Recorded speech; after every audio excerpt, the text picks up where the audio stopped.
बुद्धं शरणं गच्छामि धम्मं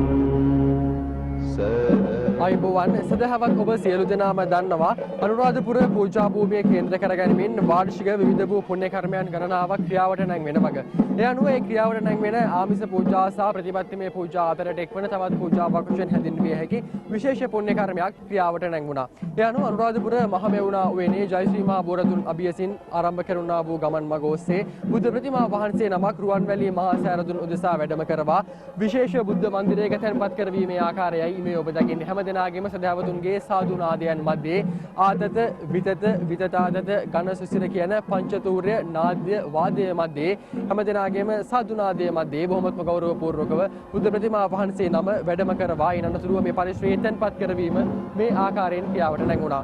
ඒ වගේමයි අඩි 300ක උසකින් යුතු අඩි 920ක විශ්කාම්භයකින් යුතු මේ ඓතිහාසික රුවන්වැලි මහා සෑරදුන් උදෙසා මහා කපුරුක් පූජාවකුත් මෙහිදී ක්‍රියාවට නැංවෙන්නට යෙදුණා.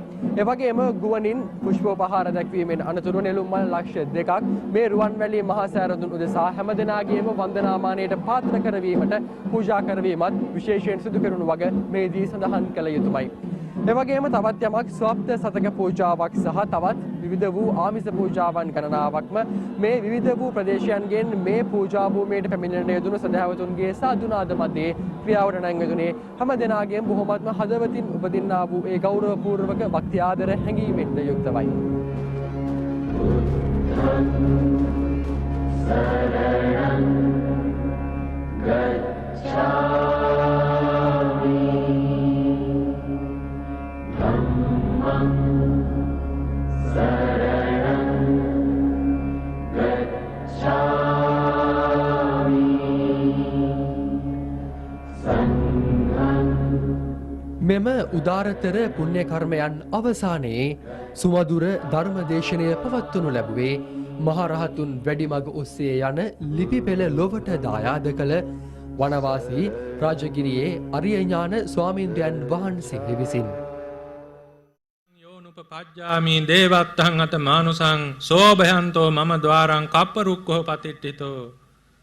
එදා එක්තරා පින්වතෙක් සිද්ධාර්ථ බුදුරජාණන් වහන්සේගේ චෛත්‍ය රාජානන් වහන්සේට සිද්ධ කරන ලද වස්ත්‍ර පූජාවේ ආනිසංසයෙන් දිව්‍ය මනුෂ්‍ය දෙගතියේ ඒ සම්පatti වින්දනය කළා කියලා සඳහන් වෙනවා. දුගතියක් දැක්කේ නැහැ. පින්වත්නි, ඒ දිව්‍ය මනුෂ්‍ය දෙගතියේ සැප සම්පත් වලට ආශාවෙන්, තණ්හාවෙන්, තෘෂ්ණාවෙන් පැතිය යුතු කාරණේ නොවේ මෙතන සඳහන් කරන්නේ. ඒ වගේ ශක්තියක් 94 කල්පයක් අපායට දුගතියට නොයන ශක්තියක් ඒ තුල තිබෙනවා කියන කාරණය අපි දැනගත යුත්තේ. සංසාරයේ භයානකකම බුදුරජාණන් වහන්සේ පැහැදිලිව ඔබ අප සෑම දිනාට දේශනා කොට වදාarලා තිබෙනවා. එනිසා මෙබඳු පින්කම් වලින්, මෙබඳු පූජා වලින් අපි සිද්ධ කරගත යුත්තේ කුමක්ද? එබඳු ශක්තියක් ඇති මේ පින්කම් අපට කල්ප ගණන් නොවේ, ආත්ම ගණන් නොවේ. මේ ජීවිතයේදීම සසර දුක් කෙලවර කරලා එහෙම නැත්නම් සතර අපායන් මිදීම පිණිස මේ ගිහි පින්නතුල්ලාට මේ පින්කම්, ඒ ශක්තිමත් පින්කම් වලින් හිත ශක්තිමත් කරගන්න, පෙරපින් මතු කරගන්නටයි අවශ්‍ය කියන කාරණයයි මෙතනදී අපි පැහැදිලි කරන්නේ. එනිසා මෙසේ ආනිසංසදායක පූජාවන් සර්වඥ බුදුරජාණන් වහන්සේට ඔබ අප සෑම දෙනාම පූජා කිරීමටයි මේ සූදානම. එනිසා විශේෂයෙන්ම දැනට වර්ෂයක පමණ කාලයක පටන් තමන් වහන්සේගේ ඒ පෞද්ගලික විවේකයේ පවා අතහැරලා ලෝකවාසී ජනී ජනයාට ඒ පිරිසිදු බුද්ධ වචනය, තථාගත ධර්මය දේශනා කිරීම පිණිස කිසිම ලාභ, සත්කාර, කීර්ති, ප්‍රශංසාවක් අල්ප මාත්‍රයකවත් එසේ බලාපොරොත්තු නොවි මේ අසරණ සංසාරගත සත්වයා සතර අපායන් මුදවනවා කියන මහා කරුණාවෙන් යුක්තව පූජනීය ස්වාමින් වහන්සේ මහා ධර්ම සේවයක් ආරම්භ කොට වදාරන්නට යෙදුණා. ප්‍රසිද්ධ ධර්ම දේශනා පැවැත්වුවේ 2013 ජනවාරි 6 වෙනි දින තපෝවන පුණ්‍ය භූමියේ. එදා පටන් අද දක්වා වර්ෂයක කාලයක් වස් කාලයේ හැර වර්ෂයක කාලයක් පූජනීය ස්වාමින් වහන්සේ මේ ධර්ම ප්‍රාතිහාර්ය සිද්ධ කරලා තිබෙනවා. ඊට කලින් අපි පූජනීය ස්වාමින් වහන්සේ දුටුවා අදත් දකිනවා මේ පින්නතුල්ලා සෑම දිනම කියවා තිබෙන අත්හැරීම පළවෙනි පොත ග්‍රන්ථය.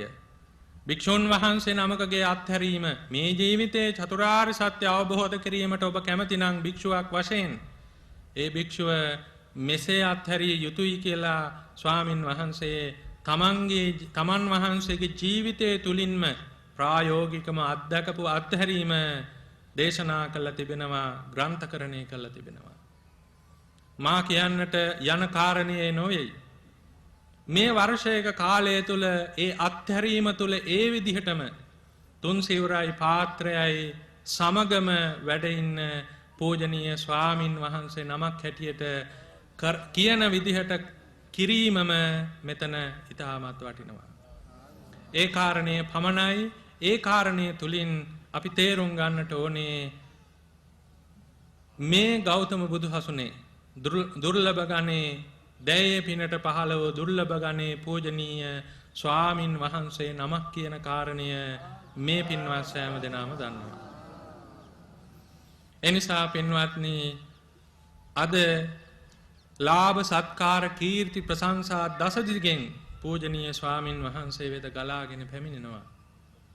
ඒ පින්නතුනි මේ ධර්මයේ තියෙන ආශ්චර්ය මේ ධර්මයේ තියෙන සම්දෙට්ටික ගුණය ලෝතුරා බුදුරජාන් වහන්සේ අෂ්ටාර පුද්ගල මහා සංඝ රත්නයට චීවර පිණ්ඩපාත සේනාසන ගිලම්පස අනුදැන වදාලා ගිහි පින්නතුල්ලාට ඒ ස්වාමින් වහන්සේලාට සිව්පසෙන් අපෝපස්ථාන කරන්න කියලා අනුදැන වදාලා එතනින් නොනවතුණු තථාගතයන් වහන්සේ යේ පුද්ගලාට සතම් පසත්තා චත්තාරියේතානි යුගානි හොಂತಿ තේ දක්ඛිනෙය්‍යා සුගතස්ස ශාවකා ඒතේ සුදින්නානි මහප්පලානි කියලා දේශනා කොට වදාලා. සෝවාන් සකදාගාමි අනාගාමි අරිහත් කියන සතර මඟ සතර ඵලයන්ටපත් වූ අෂ්ටාර පුද්ගල මහා සංඝ රත්නයට ස්වල්ප නමුත් යමක් පූජා කරනවා නම් එහි ආනිසංස මෙතකයි කියලා කීමට පුළුවන් කමක් ඇත්තේ නැහැ කියන කාරණය සරුවඥන් වහන්සේ දේශනා කොට වදාලා ගිහි පින්නතුල්ලාට අනුදැන වදාලා. සුපටිපන්න උජුපටිපන්න ඥායපටිපන්න සාමීචි පටිපන්න සම්‍යක් මාර්ගයට පිළිපන් බැවින් සුපටිපන්න නම් වූ ඍජු මාර්ගයට පිළිපන් බැවින් උජුපටිපන්න නම් වූ නිර්වාණ මාර්ගයට පිළිපන් බැවින් ඥායපටිපන්න නම් වූ ගරුබුහුමන් කටයුතු වැඳුම් පිදුම් කටයුතු මාර්ගයට පිළිපන් බැවින් සාමීචි පටිපන්න නම් වූ අෂ්ටාර පුද්ගල මහා සංඝ රත්නය ආශ්‍රය කිරීමෙන් ධර්ම ශ්‍රවණය කිරීමෙන් ඒ වගේම මේ පොදුවේ මහා සංඝ රත්නයට ගරු කිරීමෙන් පූජා සත්කාර පැවැත්වීමෙන් ආනිසංස ඵලය අදාදම ලබන්න පුළුවන් බව සරුවඥන් වහන්සේ පෙන්වා වදාලා.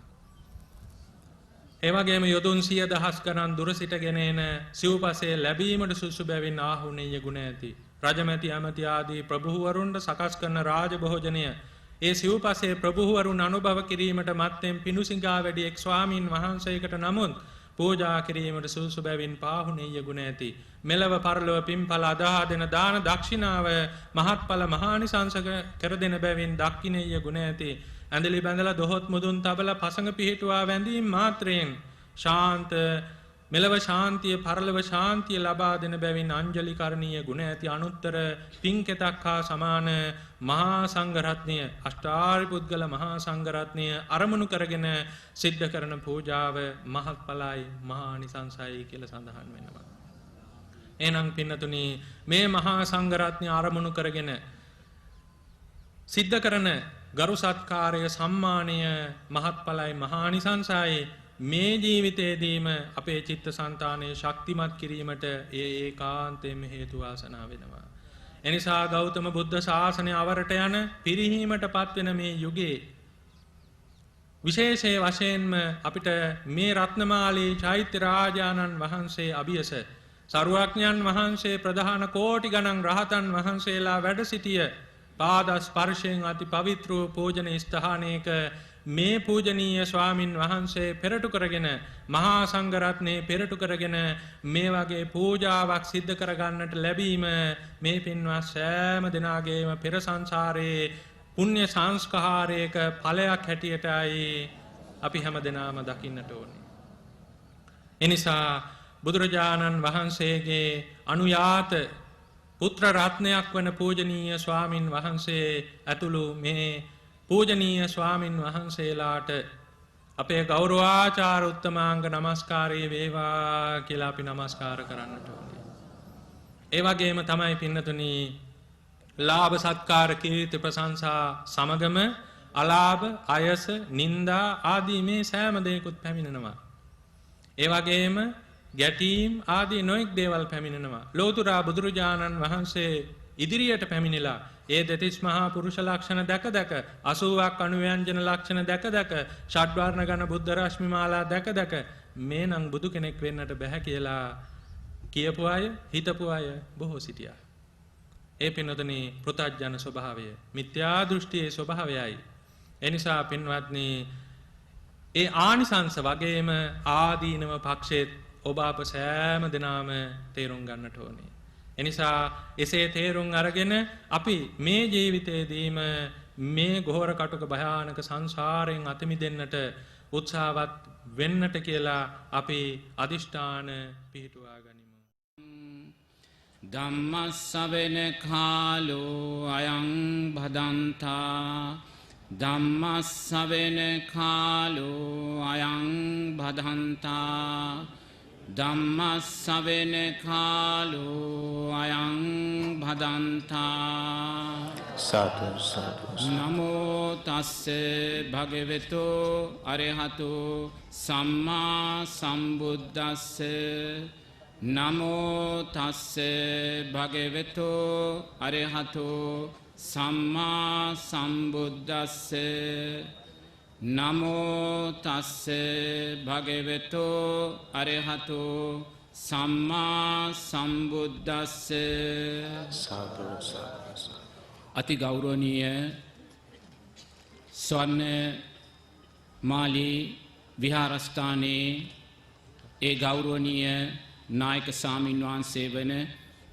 පල්ලේගම හේමරතන නායක ස්වාමීන් වහන්සේගෙන් අවසර ඒ වගේම විහාරස්ථානයේ වැඩ සිටින අනෙකුත් ගෞරවනීය ස්වාමින් වහන්සේලාගෙන් අවසර වැඩම කොට වදාළ අති ගෞරවනීය නායක ස්වාමින් වහන්සේලා ප්‍රමුඛ ඒ වන්දනීය මහා සංඝරත්නයන් අවසර ඒ වගේම වැඩම කොට වදාළ මෑණියන් වහන්සේලාගෙන් අවසර පින්වතුනි මේ මොහොතේ ජීවමාන බුදුරජාණන් වහන්සේ හැටියට අපි සලකන ඒ ස්වර්ණමාලී මහා සෑසමුදුන් අභියස බොහොම ලස්සන විචිත්‍ර වූ පින්කමක් සූදානම් වෙලා තියෙනවා.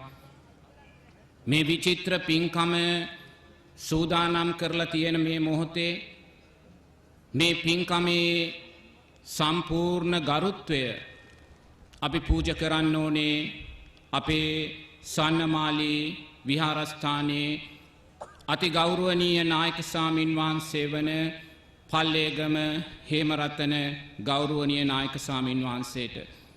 මොකද උන්වහන්සේගේ කාරුණික සත්පුරුෂ අනුග්‍රහයන් නිසාමයි මේසා සුන්දර ලස්සන පින්කමක් මේ මොහොතේ සිද්ධ වෙන්නේ. ඒ වගේම විහාරස්ථානයේ ගෞරවනීය සෝබිත ස්වාමින් වහන්සේ ගෞරවයෙන් මේ අවස්ථාවේදී සිහිපත් කරනවා.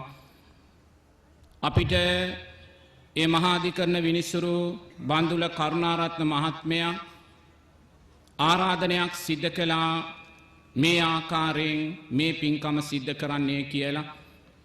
ඒ වගේම වසන්ත බමුණුආරච්චි මහත්මයා දීපිකා බමුණුආරච්චි මහත්මිය මේ පින්කම උදෙසා ප්‍රධානම දායකත්වයන් සැපෙව්වා. මේ ආකාරයෙන් පින්තුනි බොහොම විචිත්‍ර වූ පින්කමක් මේ මොහොතේ සිද්ධ වෙනවා. පින්කමක විචිත්‍රභාවය දකිනකොට ඒ පින්කම සංවිධානය කළා වූ පින්වතුන්ලාගේ සිත් සතන් ලෞතුරා බුදුරජාණන් වහන්සේ උදෙසා ධර්මරත්නය උදෙසා සංඝරත්නය උදෙසා කොයිසානම් විචිත්‍රභාවයක් ගන්නවාද කියන කාරණය පැහැදිලි වෙනවා. ලෞතුරා බුදුරජාණන් වහන්සේගේ කාලේ එක්තරා ලස්සන චිත්‍රයක් තිබ්බ පිංගතුනි. ඒ චිත්‍රයට කිව්වේ චරණ චිත්‍රය කියලා. මේ චරණ චිත්‍රය තමයි එදා දඹදිව තිබුණු ලස්සනම චිත්‍රය. මේ චරණ චිත්‍රය ලෞතුරා බුදුරජාණන් වහන්සේ දැකලා බුදුරජාණන් වහන්සේ දේශනා කරනවා මේ චරණ චිත්‍රය යම්සේ විචිත්‍රද මේ චිත්‍රය නිර්මාණය කළා වූ සිත්තරාගේ සිත ඊටත් වඩා විචිත්‍රයි කියලා පිංගතුනි. එහෙමනම් පිංගතුල්ලා විචිත්‍රාකාරයෙන් පින්කම් සිද්ධ කරනකොට ඒ විචිත්‍ර භාවය තුල අපි දකින්නේ මොකක්ද? ඔබලාගේ සිත් සතන් බුදුරජාණන් වහන්සේ උදෙසා ධර්මරත්නය උදෙසා සංඝරත්නය උදෙසා ඊටත් වඩා විචිත්‍රයි කියන කාරණය පිංගතුනි. පින්කම් විචිත්තාකාරයෙන් සිද්ධ කරගෙන යද්දී පින්කමක් තුලින් පිංගතුනි අපිට දුගතියට යන පාරත් සකස් කරගන්න පුළුවන්. පින්කමක් සිද්ධ කිරීම තුලින් අපිට සුගතියට යන පාරත් සකස් කරගන්න පුළුවන්. ඒ වගේම පින්කමක් සිද්ධ කිරීම තුලින් විදර්ශනා නුවණක් සකස් කරගන්න පුළුවන් කියලා බුදුරජාණන් වහන්සේ දේශනා කරනවා. අදක්ෂයා පින්කම් සිද්ධ කරලා දුගතියට යනවා පිංගතුනි. එයා අදක්ෂයා. දක්ෂයා පින්කම් සිද්ධ කරලා සුගතියට යනවා. මේ සම්මා සම්බුද්ධ ශාසනයේ වඩාත් දක්ෂෙක් ඉන්නවා. ඒ වඩාත් දක්ෂයා මොකද කරන්නේ? පින්කම් සිද්ධ කරලා විදර්ශනා නුවණ ඇති කරගන්නවා කියලා බුදුරජාණන් වහන්සේ දේශනා කරනවා. එතකොට කොහොමද පින්වතුනි පින්කමක් සිද්ධ කරලා අපි දුගතියට යන්නේ? අපි දන්නවා මොනරා කියලා පක්ෂියෙක් ඉන්නවා. මේ මොනරා කියන පක්ෂියා තමයි මේ පක්ෂි ලෝකයේ ඉන්න විචිත්‍රම පක්ෂියා. මේ මොනරා කියන පක්ෂියාට මේ විචිත්‍රභාවය ලැබෙන්නේ එයා පෙර ජීවිතවල මනුස්ස ජීවිත ලබලා කරගත්තා වූ පින්කම් නිසාමයි පිංගතුනි. පින්කම් සිද්ධ කරගත්තා. නමුත් සීලෙන් දුර්වලභාවයට පත් වෙලයි පින්කම් සිද්ධ කරගත්තේ. සීලෙන් දුර්වලභාවයට පත්වීම නිසා තිරිසන් ලෝකයට වැටෙනවා. කළා වූ පින්කම් නිසා තිරිසන් ලෝකයේදී විචිත්‍ර වර්ණයක් ලැබෙනවා කියලා බුදුරජාණන් වහන්සේ දේශනා කරනවා පිංගතුනි. අපි දන්නවා ලෞතුරා බුදුරජාණන් වහන්සේගේ කාලේ එක්තරා මාළුවෙක් ජීවත් වුණා පිංගතුනි. ඒ මාළුවා දඹරන් පාටයි. දකින කෙනා මේ මාළුවට ආසයි. නමුත් මේ මාළුවා කට අරිනකොට ප්‍රදේශයේම දුර්ගන්ධයක් පැතිරෙනවා පිංගතුනි. මේ අරුම පුදුම මාළුවා අරගෙන එදා ජනතාව ලෞතුරා බුදුරජාණන් වහන්සේ ළඟට ගියා. ලෞතුරා බුදුරජාණන් වහන්සේ పూర్වේ නිවාසානුස්සතු ඥාණයෙන් බලලා බුදුරජාණන් වහන්සේ දේශනා කරනවා මේ මාළුවා කාශ්‍යප බුදුරජාණන් වහන්සේගේ කාලේ ජීවත් වෙච්ච පින්වතෙක්. නමුත් මේ පින්වතා සීලෙන් දුර්වලභාවයට පත් වෙලයි පින්කම් සිද්ධ කරගත්තේ. පින්කම් සිද්ධ කරගත්තේ සීලෙන් දුර්වල වෙලා. සීලෙන් දුර්වලභාවයට පත්වීම නිසා තිරිසන් ලෝකෙට වැටුණා. නමුත් කළා වූ පින්කම් නිසා පින්වතුනි විචිත්‍රභාවයක් ලැබෙනවා කියලා බුදුරජාණන් වහන්සේ දේශනා කරනවා. එහෙමනම් බලන්න අපේ රටේ අප්‍රමාණ පින්කම් සිද්ධ වෙන රටක්. වෙසක් කාලය ගත්තත් පොසොන් කාලය ගත්තත් අප්‍රමාණ පින්කම් සිද්ධ වෙනවා. නමුත් සමහරු පින්කම් සිද්ධ කරන්නේ මත් වතුර පානය කරමින් තමයි පින්කම් සිද්ධ කරන්නේ. බොරු කියමින් තමයි පින්කම් සිද්ධ කරන්නේ. මිච්ඡා ආජීවයෙන් සොයාගත් මුදලින් තමයි පින්කම් සිද්ධ කරන්නේ. සීලෙන් දුර්වල වෙලා පින්වතුනි. සීලෙන් දුර්වලභාවයට පත්වීම නිසා සතර අපායන්ට වැටෙනවා. නමුත් කළා වූ පින්කම නිසා සතර අපායේදී විචිත්‍ර ජීවිතයක් ලැබෙනවා කියලා බුදුරජාණන් වහන්සේ දේශනා කරනවා. එයා අදක්ෂයා පින්වතුනි. අදක්ෂයා සීලෙන් දුර්වල වෙලා පින්කම් සිද්ධ කරගෙන සතර අපායට වැටෙනවා. නමුත් දක්ෂයෙක් ඉන්නවා මේ සම්මා සම්බුද්ධ ශාසනය තුල. ඒ දක්ෂයා මොකද කරන්නේ? එයා සිල්පද පහ ආරක්ෂා කරගෙන පින්කම් සිද්ධ කරලා සුගතියේ උපදිනවා පිංගතුනි. ලෞතර බුදුරජාණන් වහන්සේගේ කාලේ ලස්සන දෙවි කෙනෙක් ජීවත් වුණා. ඒ දෙවියාගේ නම තමයි මාලබාරී දෙවියා පිංගතුනි. මේ මාලබාරී දෙවියා පෙර ජීවිතේ බුදුරජාණන් වහන්සේගේ කාලේ ජීවත් වෙච්ච මහත්මෙක්. බුදුරජාණන් වහන්සේ අරමුණු කරගෙන සිල්පද ආරක්ෂා කරගෙන අප්‍රමාණ පින්කම් සිද්ධ කරනවා. සිද්ධ කරලා මිය පරලොව ගිහිල්ලා මාලබාරී දෙවියා වෙලා උපදිනවා පිංගතුනි. මේ මාලබාරී දෙවියා දිව්‍ය ලෝකයේ උපදිනකොටම එයාට දිව්‍යාංගනාව 500ක් පහළ වෙනවා කියලා ලෞතර බුදුරජාණන් වහන්සේ දේශනා කරනවා. දිව්‍යාංගනාව 500ක් එයාගේ පිනට පිංගතුනි. සෑම උදෑසනකම මේ දිව්‍යාංගනාව 500 පිරිවරාගෙන අර දිව්‍ය තලයේ මලින් බර වෙලා තියෙන නන්දන උයනට යනවා කියනවා. මේ මාලබාරී දෙවියා දිව්‍ය ආසනයේ වාඩි වෙලා ඉන්නකොට 500ක් දිව්‍යාංගනාව 250 දෙනෙක් මල් ගස් වලට නගිනවා කියනවා.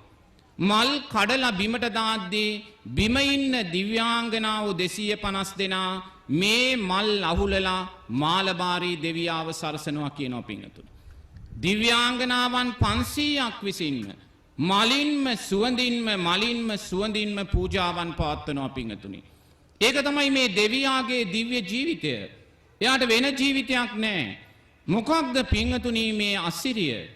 මේ අසිරිය තමයි සිල්පද ආරක්ෂා කරගෙන පින්කම් කිරීමේ අසිරිය.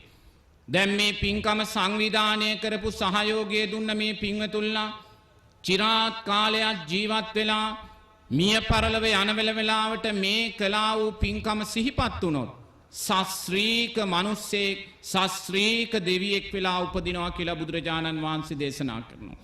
සිල්පද ආරක්ෂා කරගෙන කළා වූ පින්කම්. අපි දන්නේ එක්තරා ස්වාමින් වහන්සේ නමක් උතුම් සමාධියෙන් පසු වෙනකොට පිංගතුනි ඒ ස්වාමින් වහන්සේට අරමුණු වෙලා තිනවා දිව්‍යාංගනාවක්. ඒ දිව්‍යාංගනාව මලින් හැදුනා වූ දිව්‍යාංගනාවක් පිංගතුනි. මලින් එයා හැදිලා තියෙන්නේ. දැන් අපි හැදිලා තියෙන්නේ මසෙන්නේ සමෙන්. සම තමයි බාහිරට අපේ පේන්නේ. නමුත් මේ දිව්‍යාංගනාව මලින් හැදුනා වූ දිව්‍යාංගනාවක් පිංගතුනි. ඔබ සුදු පාට විනිවිද පේන පොලිතින් නුරයක් ගන්න. ඒ පොලිතින් නුරේට රෝස පාට ඕකිඩ් මල් පුරවන්න. ඕකිඩ් මල් පුරවලා දැන් බාහිරින් ඔබේ පොලිතින් නුරය දිහා බලන්න. ඒ වගේ මලින් හැදුනා වූ දිව්‍යාංගනාවක් පිංගතුනි. මොකක්ද මේ ආශ්චර්යය? මේ ආශ්චර්යය තමයි සිල්පද ආරක්ෂා කරගෙන පින්කම් කිරීමේ ආශ්චර්යය. එනම් බලන්න එක්කෙනෙක් අදක්ෂයා සිල්පද දුර්වල කරම් පින්කම් සිද්ධ කරලා දුගතියට යනවා. දක්ෂයා සිල්පද ආරක්ෂා කරගෙන පින්කම් සිද්ධ කරලා සුගතියට යනවා. නමුත් මේ සම්මා සම්බුද්ධ ශාසනයේ පිංගතුනි සැබෑම දක්ෂයෙක් ඉන්නවා. එයා තමයි සැබෑම දක්ෂයා. ඒ සැබෑම දක්ෂයා පින්කම් සිද්ධ කරලා මේ සුගතියත් දුගතියත් දෙකම අනිත්‍යයි කියලා දැකලා මේ කුසල් සංස්කාරයනුත් අකුසල් සංස්කාරයනුත් දෙකම විපාක දීලා අනිත්‍ය වෙනවා කියලා දැකලා විදර්ශනා නුවණ සකස් කර ගන්නවා කියලා බුදුරජාණන් වහන්සේ දේශනා කරනවා. වරක් ලෞතර බුදුරජාණන් වහන්සේ මේ නර්මදා නදිය ළඟ වැඩ සිටිනකොට පිංගතුනි එක බමුණෙක් ඇවිල්ලා ලෞතර බුදුරජාණන් වහන්සේගෙන් අහනවා භාග්‍යවතුන් වහන්සේ අතීතේ මේ ලෝකේ කොපමණ බුදුරජාණන් වහන්සේලා පහළ වෙලා හිටියද කියලා. නමුත් අපි දන්නේ පිංගතුනි අටවිසි බුදුරජාණන් වහන්සේලා ගැන විතරයි. නමුත් බුදුරජාණන් වහන්සේ ඒ වෙලාවේ මේ බමුණට කියනවා බමුණ මේ නර්මදා නදියේ තියෙන වැලිකැට සංඛ්‍යාව ගණනකින් කියන්න බැහැ වගේ අතීතේ මේ ලෝකේ පහළ වුණා වූ බුදුරජාණන් වහන්සේලා මෙපමණයි කියලා ගණනකින් කියන්න බැහැ කියලා පිංගතුනි. එනම් බලන්න අතීතේ ලක්ෂ ගාණක් බුදුරජාණන් වහන්සේලා මේ ලෝක ධාතුව තුල පහළ වෙලා තියෙනවා. ඒ ලක්ෂ ගාණක් සම්මා සම්බුද්ධ ශාසන පසු කරමින් ආවා වූ ගමන. මේ ආවා වූ දීර්ඝ ගමනේදී ලෞතර බුදුරජාණන් වහන්සේ දේශනා කරනවා මේ ලෝකේ යම් සැපයක් කියලා දෙයක් තියෙනවා නම් ඒ සෑම සැපයක්ම අපි අත්විඳලා තියෙනවා කියලා. බුදුරජාණන් වහන්සේ මේ මහ පොළව හරහා යන කඩිරැලක් පෙන්නලා ආනන්ද ස්වාමින් වහන්සේට කියනවා ආනන්ද මේ කඩිරැලේ ඉන්න සෑම කඩියෙක්ම සංසාරේ සක්විති රජ වෙලා තියෙනවා කියලා. බලන්න මේ කඩිරැලේ ඉන්න කඩියත් සංසාරේ සක්විති රජ වෙලා තියෙනවා නම් ඔබත් මමත් පින්වතුනි සංසාරේ කී වතාවක් සක්විති රජ වෙලා ඉන්නේ නැද්ද? සක්‍රයා වෙලා ඉන්නේ නැද්ද? සුජම්පතිය වෙලා ඉන්නේ නැද්ද? ඒ සක්විති රජගේ ස්ත්‍රී රත්නය වෙලා ඉන්නේ නැද්ද පින්වතුනි? එමනම් මේ ලෝක ධාතුව තුල යම් සැපයක් තියෙනවා නම් ඒ සෑම සැපයක්ම අපි අත්විඳලායි තියෙන්නේ පින්වතුනි. කුමක් නිසාද මේ සැපයන් අපිට ලැබුණේ? අපි කළා වූ කුසල් ධර්මයන් නිසාමයි. ඒ වගේමයි බුදුරජාණන් වහන්සේ දේශනා කරනවා මේ ලෝක ධාතුව තුල යම් දුකක් තියෙනවා නම් සතර අපායන්ට වැටිලා ලබන්නා වූ යම් දුකක් තියෙනවා නම් ඒ සෑම දුකක්මත් අපි අත්විඳලායි තියෙන්නේ පින්වතුනි. මේ කුමක් නිසාද මේ සැප සහ දුක කියන කාරණා අපිට ලැබුණේ? අපි රැස් කළා වූ සංස්කාරයන් නිසාමයි. කුසල් සංස්කාරයන් නිසා සැපයන් කරා යනවා. අකුසල් සංස්කාරයන් නිසා දුක කරා යනවා පින්වතුනි. මේ ආවා වූ දීර්ඝ ගමනේදී සම්මා සම්බුද්ධ ශාසන ලක්ෂ ගාණක් පහු කරලා ආපු ගමනේදී අපිට මුණ ගැසුණු සම්මා සම්බුද්ධ ශාසනවලදී බුදුරජාණන් වහන්සේලා අරමුණු කරගෙන දැල්ලුවා වූ පහන් ආලෝකයන් එක පිඬක් කළොත් එය මේ හිරුගේ ආලෝකයට වඩා ප්‍රභාස්වරයි කියලා බුදුරජාණන් වහන්සේ දේශනා කරනවා. බලන්න මේ ගෙවිගෙන ආවා වූ සම්මා සම්බුද්ධ ශාසනවලදී බුදුරජාණන් වහන්සේලා අරමුණු කරගෙන අපි පූජා කරලා තියෙන පහන් ආලෝකයන් එක පිඬක් කළොත් හිරුගේ ආලෝකයට වඩා වැඩි කියනවා පින්වතුනි. හිරුගේ ආලෝකයට වඩා ප්‍රභාස්වර වූ පහන් ආලෝකයන් අපි සංසාරයක් පුරාවට පූජා කරලා තියෙනවා. ඒ වගේම අතීතේ පසු කරගෙන ආවා වූ සම්මා සම්බුද්ධ ශාසනවලදී මේ මොහොතේ මේ පූජා කළා වූ සුවඳ මල් වගේ සංසාරේ බුදුරජාණන් වහන්සේලා අරමුණු කරගෙන පූජා කරලා තියෙන සුවඳ මල් එක ගොඩක් ගැහුවොත් එය ගිජ්ජකූට පර්වතයට වඩා විශාලයි කියලා බුදුරජාණන් වහන්සේ දේශනා කරනවා. එනම් බලන්න ඒසා පහන් ආලෝකයන් ඒසා සුවඳ මල් ඒසා සුවඳ දුම් ඒසා කටින පූජාවන් අපි සංසාරයක් පුරාවට සිද්ධ කරලා තියෙනවා. නමුත් මේවා සිද්ධ කිරීම නිසා අපි ඒවායේ ආනිසංස ධර්මයන් තුලින් සක්විති රජ කියන තැනට ඇවිල්ලා තියෙනවා. සක්‍රයා කියන තැනට ඇවිල්ලා තියෙනවා. නමුත් පින්වතුනි මේ සෑම සංස්කාරයක්ම අනිත්‍යයි. විපාක දීලා අනිත්‍යභාවයට පත් වුණා. එනම් මේ මොහොතේ ඔබ යම් සංස්කාරයක් කුසල් සංස්කාරයක් රැස් කරනවද ඒ කුසල් සංස්කාරයත් විපාක දීලා අනිත්‍ය වෙන දෙයක්මයි. ඒ නිසා ඔබ මෙවැනි පින්කම් සිද්ධ කරලා ප්‍රාර්ථනා කරන්නේ අනාගතේ නැවත මිනිස්සෙක් වේවා කියලා නම් ඒ ඔබ ප්‍රාර්ථනා කරන්නේ අනාගත පංච උපාදානස්කන්ධයක්. මෙවැනි පින්කම් සිද්ධ කරලා ඔබ ප්‍රාර්ථනා කරන්නේ අනාගතයේදී දෙවියෙක් වේවා කියලා නම් ඒ ඔබ ප්‍රාර්ථනා කරන්නේ අනාගත පංච උපාදානස්කන්ධයක්. ප්‍රාර්ථනා කරන්නේ අනාගත පංච උපාදානස්කන්ධයක් නම් එතන තියෙන්නේ දුකක් කියලායි බුදුරජාණන් වහන්සේ දේශනා කරන්නේ. ඒ නිසා පින්වතුනි පින්කම් සිද්ධ කරමින් ඒ පින්කම් තුලින් රැස් වෙන්නා වූ කුසල් සංස්කාරයන්ගේ අනිත්‍යභාවය දකිමින් භවයට බැඳෙන්නේ නැවත දිව්‍ය මනුස්ස සුගතියේ උපතක් නෙමේ. ඒ සුගතියේ අනිත්‍යභාවය දකිමින් විදර්ශනා නුවණ ඇති කරගන්න කියලා බුදුරජාණන් වහන්සේ දේශනා කරනවා. අදක්ෂයා සීලෙන් දුර්වල වෙලා පින්කම් සිද්ධ කරලා දුගතියට යනවා. දක්ෂයා සිල්පද ආරක්ෂා කරගෙන පින්කම් සිද්ධ කරලා සුගතියට යනවා. වඩාත් දක්ෂයා පින්වතුනි මේ සුගතියත් දුගතියත් දෙකම අනිත්‍යයි කියලා දැකලා මේ කුසල් සංස්කාරේනොත් අකුසල් සංස්කාරේනොත් දෙකම අනිත්‍යයි කියලා දැකලා විදර්ශනා නුවණ ඇති කරගන්නවා කියලා බුදුරජාණන් වහන්සේ දේශනා කරනවා. එනිසා මේ ආකාරයෙන් දක්ෂ විදිහට පින්කම් සිද්ධ කරමින් අපි මේ ධර්ම මාර්ගයේ ඉදිරියට යද්දි පිංගතුනි මුලින්ම අපි තමා තුලින් තමා දකින්න දක්ෂ වෙන්න ඕනේ මේ ලැබුවා වූ උපත කොයිසා ශ්‍රේෂ්ඨ උපතක්ද කියලා. මේ ලෝකේ යම් දිව්‍ය තලයක මාර්ගඵලලාභී නොවන දෙවියෙක් ඉන්නවා නම් යම් බ්‍රහ්ම තලයක මාර්ගඵලලාභී නොවන බ්‍රහ්මයෙක් ඉන්නවා නම් ඒ සෑම දෙවියෙකුටම සෑම බ්‍රහ්මයෙකුටම වඩා ශ්‍රේෂ්ඨ උපතක් ඔබ ලබලා තියෙනවා පින්වතුනි. ඒ සෑම දෙවියෙක් බ්‍රහ්මයෙකුටත් වඩා ශ්‍රේෂ්ඨ උපතක් ලබලා තියෙනවා. නමුත් අපි මේ උපතේ ශ්‍රේෂ්ඨභාවය දකින්නේ නැහැ.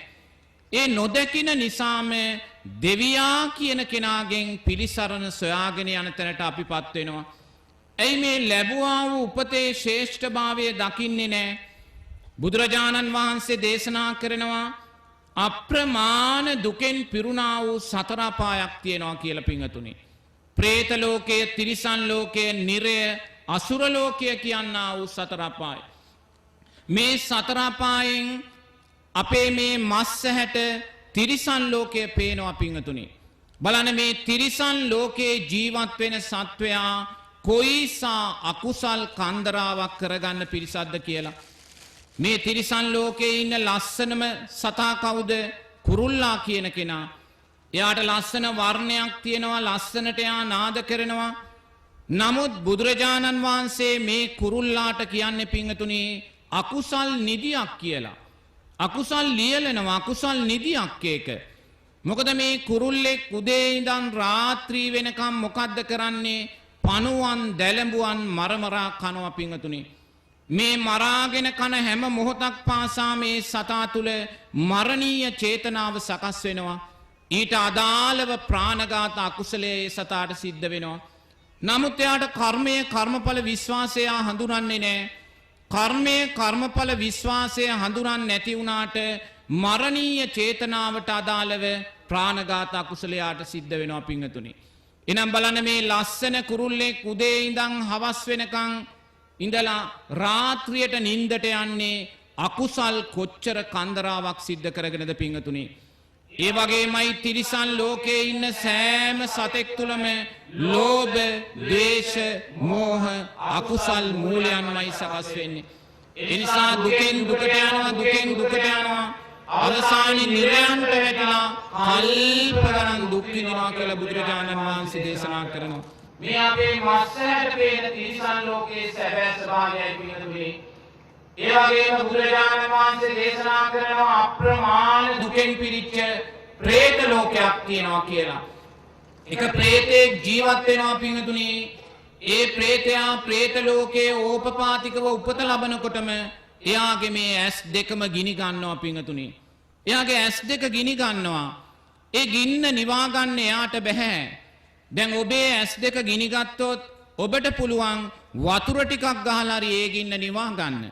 නමුත් මේ പ്രേතයාගේ ඇස් දෙකේ ඇවිලෙන ගින්න නිවෙන්නේ නැහැ පිංගතුනි. අකුසලයේ විසින් නැවුලුවා වූ ගින්න. අකුසලයේ විසින් ඒ ගින්න අවුලලා තියෙන්නේ. මොකද පෙර ලස්සන මනුස්ස ජීවිතයක් ලබලා අනුන්ගේ දියුණුව දකින්න කැමති වුණේ නැහැ. අනුන් ඉදිරියට යනවා දකින්න කැමති වුණේ නැහැ. ඒ අනුන්ගේ දියුණුව දකින්න අකමැති වුණ ඇස් දෙක ගිනි ගනිමින්ම പ്രേත ලෝකයේ උප්පත්තිය සකස් වෙනවා පිංගතුනි. ඒ වගේම තව പ്രേතෙක් ජීවත් වෙනවා. එයාට කටක් නැහැ පිංගතුනි. කට පූට්ටු වෙලා තියෙන්නේ, සමෙන්ම කට පූට්ටු වෙලා. මුළු പ്രേත ජීවිත කාලෙම එයාට ආහාරයක් නැහැ. මොකද පෙර මනුස්ස ජීවිතයක ඉපදිලා මහා සංඝරත්නය අරමුණු කරගෙන පූජා කරන්නා වූ දානයන් දෙන්න එපාය කියලා එක එක්කනාට කිව්වා. Taman දන් දුන්නෙත් නැහැ. අනුන්ට දන් දෙන්න දුන්නෙත් නැහැ පිංගතුනි. ඒවයේ ආනිසංස නිසා പ്രേත ලෝකෙට වැටුණාට පස්සේ එයාට කටක් ලැබිලා නැහැ පිංගතුනි. කට පූට්ටු වෙලා සමෙන්ම තියෙන්නේ. මුළු പ്രേත ජීවිත කාලෙම निराहाරව දුක් විඳිනවා පිංගතුනි. තව එක්තරා പ്രേතෙක් ඉන්නවා පෙර ජීවිතේ අන්සතු දේ සොරකම් කළා වූ ප්‍රේතේ. මේ අන්සතු දේ සොරකම් කිරීම නිසා പ്രേත ලෝකෙට වැටුණට පස්සේ පිංගතුනි මේ പ്രേතයාට හොඳ කෑම පිඟානක් පේනවා. නමුත් මේ කෑම පිඟාන කන්න යනකොටම කෑම පිඟාන අතුරුදහන් වෙනවා පිංගතුනි. දිය කඩਿੱත්තක් පේනවා. වතුර ටික බොන්න යනකොටම දිය කඩਿੱත්ත අතුරුදහන් වෙනවා පිංගතුනි. කෑමක් දැක්කොත් කෑම කන්න යනකොටම අතුරුදහන් වෙනවා. වතුර පොදක් දැක්කොත් එයා යනවා වතුර ටික දැකලා බොන්න. නමුත් බොන්න හදනකොටම වතුර ටික අතුරුදහන් වෙලා යනවා පිංගතුනි. ඒ පෙර ජීවිතේ අන්සතු දේ සොරකම් කළා. ඒ නිසා പ്രേත ලෝකෙට වැටිලා ආහාරයක් වතුරක් නැතුව අප්‍රමාණ දුක් විඳිනවා පිංගතුනි.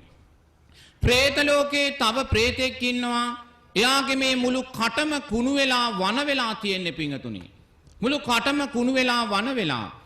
එයා අනිත් പ്രേතයින් සමග අදහස් සුවමාරු කරගන්න හදනවා. නමුත් වචන පිට වෙන්නේ නැහැ. වචන පිට නොවීමේ දුක දරාගෙන තුවාලවල වේදනාවේ දුක දරාගෙන പ്രേත ලෝකේ ජීවත් වෙනවා පිංගතුනි. ඒ පෙර ජීවිතේ මුසාවාදා පිසුනා වාචා පරුසා වාචා සම්පප්පලාපා කියන අකුසලයන් සිද්ධ කරගත්තා. hina වෙමින් තමයි බොරු කිව්වේ. සතුටු වෙමින් තමයි බොරු කිව්වේ. එහෙම කියලා പ്രേත ලෝකෙට වැටුනහම පිංගතුනි මුළු කටම දිවම කුණු වෙලා උප්පත්තිය සකස් කරගන්න. ඒ වගේම කාමයේ වරදවා හැසිරීම නිසා പ്രേත ලෝකෙට වැටුන ප්‍රේතයෝ ඉන්නවා.